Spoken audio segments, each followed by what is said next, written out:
Okay, thank you very much. It's a great honor to be with you.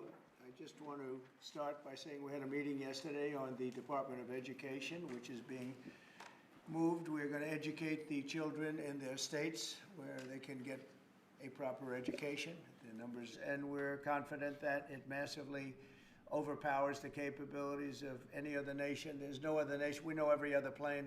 I've seen every one of them, and it's not even close. This is a next level.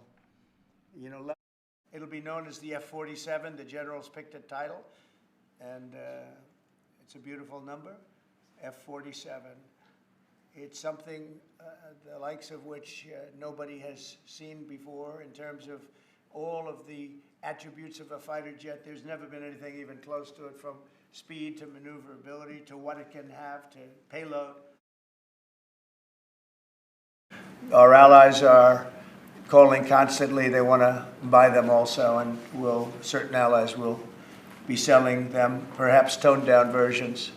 We like to tone them down about 10%, which probably makes sense because someday maybe they're not our allies, right? Now we have the F-47, which sends a very direct, clear message to our allies that we're not going anywhere, and to our enemies that we will be able to project power around the globe unimpeded for generations to come.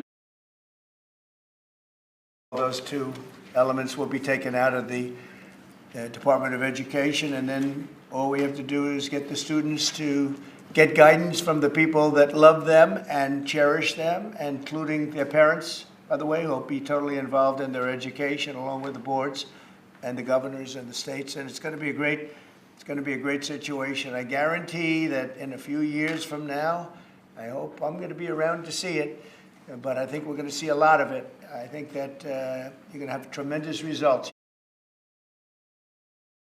Well, I was told that they went through a very strong vetting process, and that that will also be continuing in El Salvador. And if there's anything like that, we would certainly want to find out. But these were a bad group. This was a bad group, and they were in bad areas, and they were with a lot of other people that were absolutely killers, murderers, and people that were really bad, with the worst records you've ever seen. And but we will continue that process, absolutely. We don't want to make that kind of a mistake. And I just want to thank him. He's going through a lot, what they're doing to him. And these people are going to be caught, and they're going to be caught, and they're going to be prosecuted. And from what they tell me, I see this just by watching your programs and reading the news, but from what they tell me, they could get 20 years in jail, and they'll get it. I'll tell you, there's going to be no leniency, and there'll be no pardons. Well, I view these people as terrorists just like others.